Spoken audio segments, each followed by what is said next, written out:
Saudara-saudari terkasih dalam Kristus, hari ini Jumat 9 Mei 2025 dalam pekan ketiga Paskah tahun C. Bacaan dibawakan oleh Antonia Jovita Ari, Mazmur dilantunkan oleh Dominika Monik, dan renungan ditulis oleh Nikolaus Cipto. Selamat menekuni Sabda Allah. Mari berziarah dalam pengharapan untuk dunia yang lebih baik.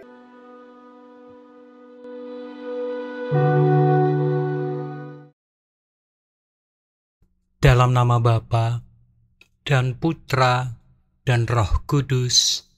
Amin. Allah Bapa yang Maha Rahim, kami bersyukur karena meskipun sesungguhnya kami tidak layak di hadapan-Mu, Engkau begitu mengasihi kami dan bahkan Putra-Mu Yesus Kristus rela turun ke dunia dan merasakan penderitaan manusia untuk menebus dosa-dosa kami. Namun kami harus akui, ternyata pada masa kini kami begitu lemah dan larut dalam situasi kehidupan yang penuh dosa. Ajarilah kami ya Tuhan, dan berilah kami anugerah yang cukup agar dapat terus mengenal-Mu lebih dalam dan mempertahankan iman kami di tengah godaan dunia yang semakin berat dan halus. Doa ini kami sampaikan dengan perantaraan Putra-Mu terkasih, Tuhan kami, Yesus Kristus. Amin. Bacaan dari Kisah Para Rasul, bab 9, ayat 1-20. Ketika pecah penganiayaan terhadap jemaat, hati Saulus berkobar-kobar untuk mengancam dan membunuh murid-murid Tuhan. Ia menghadap imam besar dan meminta surat kuasa daripadanya untuk dibawa kepada majelis-majelis Yahudi di Damsyik, supaya jika ia menemukan laki-laki atau perempuan yang mengikuti jalan Tuhan, ia menangkap mereka dan membawa mereka ke Yerusalem. Dalam perjalanannya ke Damsyik, ketika ia sudah dekat kota itu, tiba-tiba cahaya memancar dari langit mengelilingi dia. Ia rebah ke tanah, dan kedengaranlah olehnya suatu suara yang berkata kepadanya, "Saulus, Saulus, mengapakah engkau menganiaya aku?" Jawab Saulus, "Siapakah engkau, Tuhan?" Katanya, "Akulah Yesus yang kau aniaya itu. Tetapi bangunlah dan pergilah ke kota. Di sana akan dikatakan kepadamu apa yang harus kau perbuat." Maka termangu-mangulah temannya seperjalanan, karena mereka memang mendengar suara itu, tetapi tidak melihat seorang juga pun. Saulus bangun dan berdiri, lalu membuka matanya, tetapi ia tidak dapat melihat apa-apa. Teman-temannya harus menuntun dia masuk ke Damsyik. 3 hari lamanya ia tidak dapat melihat, dan 3 hari lamanya ia tidak makan dan minum. Di Damsyik ada seorang murid Tuhan yang bernama Ananias. Firman Tuhan kepadanya dalam suatu penglihatan. "Ananias," jawabnya, "Ini aku, Tuhan." Firman Tuhan, "Pergilah ke jalan yang bernama Jalan Lurus, dan carilah di rumah Yudas seorang dari Tarsus yang bernama Saulus. Ia sekarang berdoa, dan dalam suatu penglihatan ia melihat bahwa seorang yang bernama Ananias masuk ke dalam dan menumpangkan tangannya ke atasnya, supaya ia dapat melihat lagi." Jawab Ananias, "Tuhan, dari banyak orang yang telah kudengar tentang orang itu, betapa banyak kejahatan yang dilakukannya terhadap orang-orang kudus-Mu di Yerusalem. Dan ia datang kemari dengan kuasa penuh dari imam-imam kepala untuk menangkap semua orang yang memanggil nama-Mu. Tetapi firman Tuhan kepadanya, "Pergilah, sebab orang ini adalah alat pilihan bagiku untuk memberitakan namaku kepada bangsa-bangsa lain, kepada raja-raja dan orang-orang Israel. Aku sendiri akan menunjukkan kepadanya betapa banyak penderitaan yang harus ia tanggung oleh karena namaku." Lalu pergilah Ananias ke situ dan masuk ke rumah itu. Ia menumpangkan tangannya ke atas Saulus, katanya, "Saulus, saudaraku, Tuhan Yesus yang telah menampakkan diri kepadamu di jalan yang engkau lalui, telah menyuruh aku kepadamu supaya engkau dapat melihat lagi dan penuh dengan Roh Kudus." Dan seketika itu juga, seolah-olah selaput gugur dari matanya, sehingga ia dapat melihat lagi. Saulus bangun lalu dibaptis. Dan setelah ia makan, pulihlah kekuatannya. Saulus tinggal beberapa hari bersama-sama dengan murid-murid di Damsyik. Ketika itu juga, ia memberitakan Yesus di rumah-rumah ibadat dan mengatakan bahwa Yesus adalah Anak Allah. Demikianlah sabda Tuhan.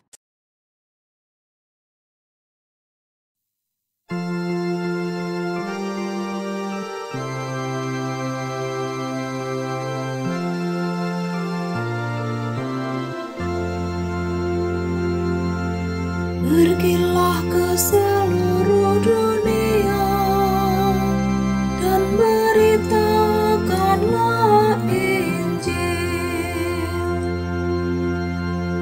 Pujilah Tuhan, hai segala bangsa, megahkanlah Dia, hai segala suku bangsa. Pergilah ke seluruh dunia dan beritakanlah Injil. Sebab kasih-Nya hebat atas kita dan kesetiaan Tuhan untuk selama-lamanya. Pergilah ke seluruh dunia dan beritakanlah Injil.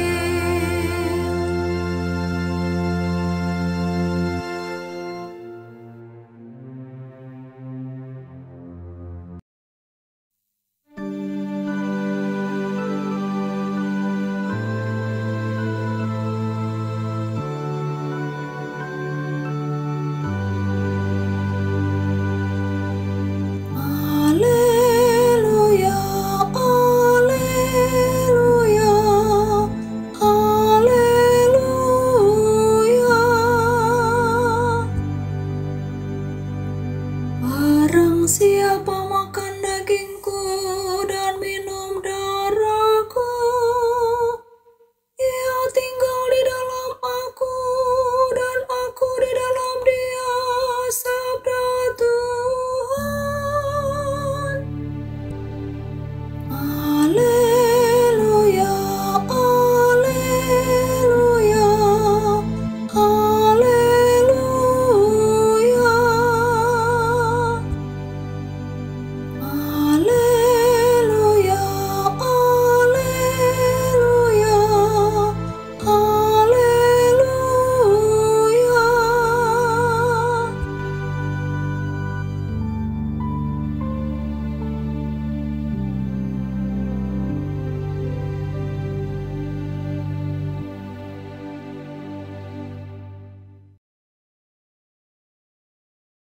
Inilah Injil suci menurut Yohanes, bab 6, ayat 52 sampai 59.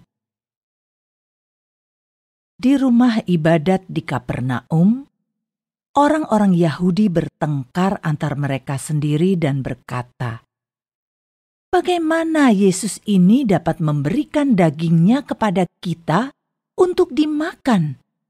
Maka kata Yesus kepada mereka, "Aku berkata kepadamu, sesungguhnya jikalau kamu tidak makan daging Anak Manusia dan minum darahnya, kamu tidak mempunyai hidup dalam dirimu.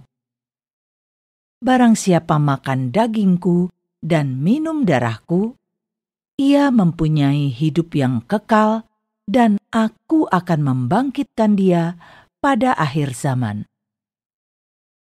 Sebab dagingku adalah benar-benar makanan, dan darahku adalah benar-benar minuman.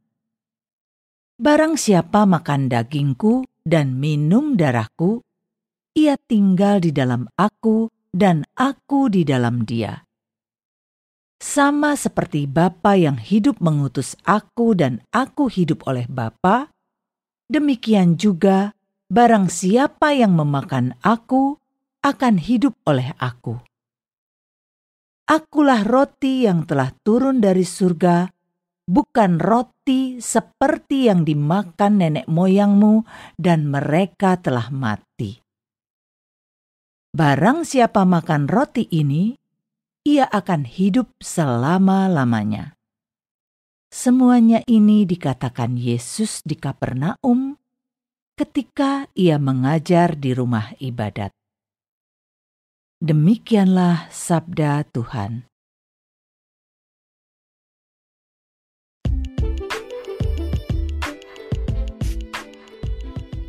Berubah demi Allah. Renungan dibawakan oleh Nikolaus Cipto.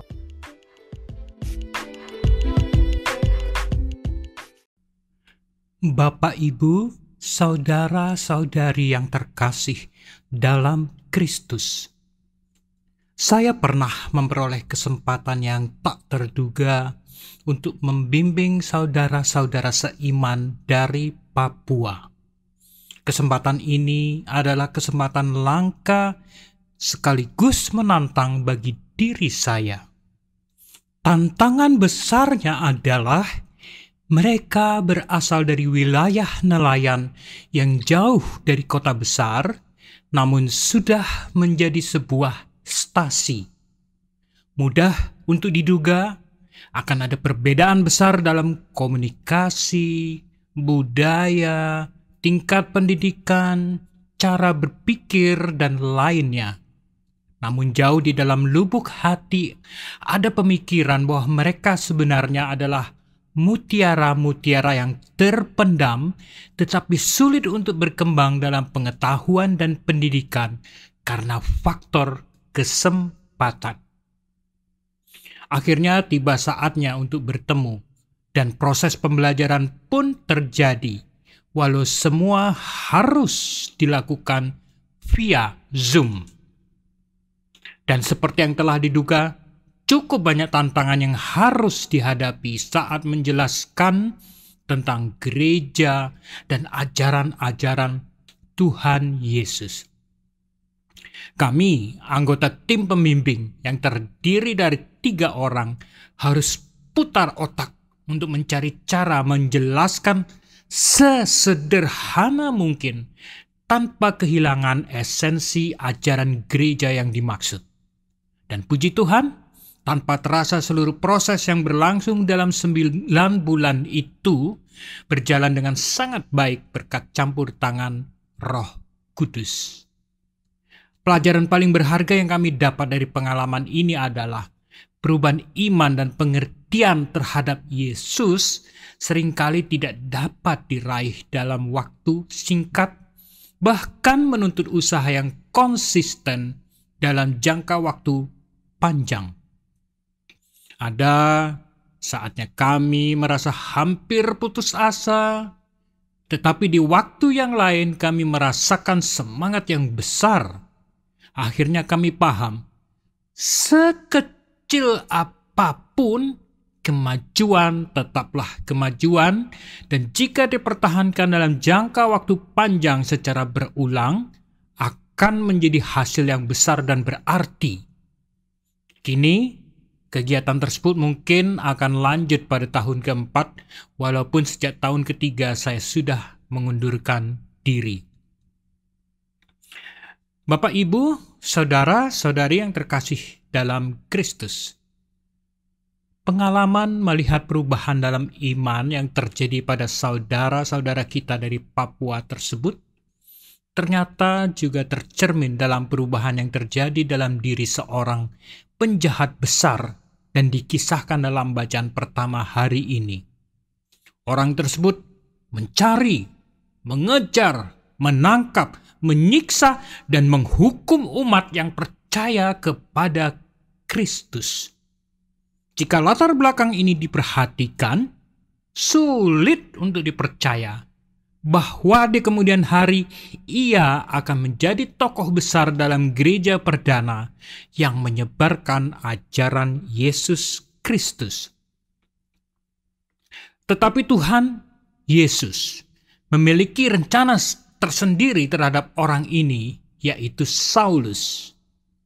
Dalam perjalanan ke Damsyik, Saulus pun disapa oleh Tuhan. Bagi Saulus yang sangat beriman terhadap Taurat Musa, sapaan ini pastilah menimbulkan rasa terkejut yang amat sangat. Namun Saulus tetap mengerti bahwa suara yang menyapanya itu adalah Tuhan. Itulah sebabnya ia pun bertanya, "Siapakah engkau, Tuhan?" Dan Yesus menjawab, "Akulah Yesus yang kau aniaya itu." Jawaban itu pasti menimbulkan rasa terkejut yang amat besar dan goncangan batin yang kuat. Dalam pikirannya, jika suara itu bukan Yesus, lalu apa maksudnya semua peristiwa itu? Tetapi jika suara itu adalah Yesus, mengapa ia disapa, sedangkan ia adalah seorang yang tidak percaya Yesus dan bahkan mengejar, menyiksa, dan menangkap umat yang percaya Yesus? Situasi ini menimbulkan konflik batin yang berat, sedemikian beratnya, sehingga mungkin saja konflik itulah yang menjadi penyebab kebutaan Saulus. Dan bahkan ketika akhirnya Saulus beristirahat di Damsyik, Saulus bukan hanya mengalami kebutaan, tetapi juga tidak selera makan dan juga tidak dapat tidur selama 3 hari. Namun, akhirnya setelah sempat memperoleh penglihatan di masa kebutaannya, Saulus pun disembuhkan oleh seorang murid Tuhan, yaitu Ananias. Sesudah kesembuhannya, ia pun dibaptis dan menjadi Rasul Paulus yang kita kenal sekarang. Bapak, Ibu, saudara-saudari yang terkasih dalam Kristus. Jika sungguh-sungguh kita cermati, ada suatu kesamaan antara kisah warga Papua dengan kisah perubahan Saulus menjadi Rasul Paulus, yaitu kondisi awal, proses perubahan, dan tujuan perubahan. Awalnya, mereka sama-sama kurang mengerti ajaran tentang Yesus Kristus. Tetapi kemudian mereka disentuh atau mengalami perjumpaan dengan Kristus, di mana Saulus mengalaminya secara langsung, sedangkan saudara dari Papua mengalaminya melalui para pembimbingnya. Lalu bagaimana dengan kita? Tuhan ternyata sudah menyediakan jawabannya, yaitu melalui penerimaan tubuh dan darah Yesus yang secara nyata melalui Ekaristi seperti dijelaskan pada bacaan Injil hari ini. Selain itu, ada banyak implikasi yang dapat dipahami dari hubungan antara bacaan-bacaan hari ini dengan Ekaristi. Contohnya, sudahkah kita melihat adanya sesuatu yang berubah atau harus diubah ketika mengalami perjumpaan dan persatuan dengan Yesus. Jika ternyata tidak ada yang berubah, perjumpaan tersebut akan sia-sia, bagaikan Saulus yang tidak berubah menjadi Rasul Paulus sesudah berjumpa dengan Yesus. Implikasi lain tercermin juga melalui Mazmur hari ini. Apakah itu? Itu pergi ke seluruh bangsa untuk mewartakan kemuliaan dan kasih Kristus. Hal itu tidak langsung berarti kita harus pergi ke Jepang, Afrika, Korea, Kutub Utara, atau ke pedalaman negeri ini untuk berbicara tentang Yesus dan ajaran-ajarannya. Dalam bentuk yang paling sederhana, pewartaan juga bisa diartikan kita berani keluar dari zona nyaman untuk menunjukkan perubahan yang terjadi di dalam diri setelah mengalami perjumpaan dan persatuan dengan Yesus. Itulah pewartaan dalam bentuk yang paling sederhana. Marilah berdoa. Allah Bapa yang Maha Rahim, kami mengakui masih adanya kelemahan-kelemahan dan perbuatan dosa dalam diri kami. Kami sadar ini mengecewakan Engkau ya Allah, mengingat sebenarnya kami sudah sering mengalami perjumpaan dengan Putra-Mu Yesus Kristus. Maka kami mohon, berilah kami anugerah untuk berani melihat kesalahan dan dosa yang kami perbuat dan berani mengakui dan bertekad kuat untuk mengubah diri kami lebih baik lagi sehingga akhirnya kami benar-benar layak bersatu dengan Putra-Mu terkasih, Yesus Kristus. Doa ini kami sampaikan dengan perantaraan Putra-Mu terkasih, Tuhan kami, Yesus Kristus. Dalam nama Bapa dan Putra dan Roh Kudus. Amin.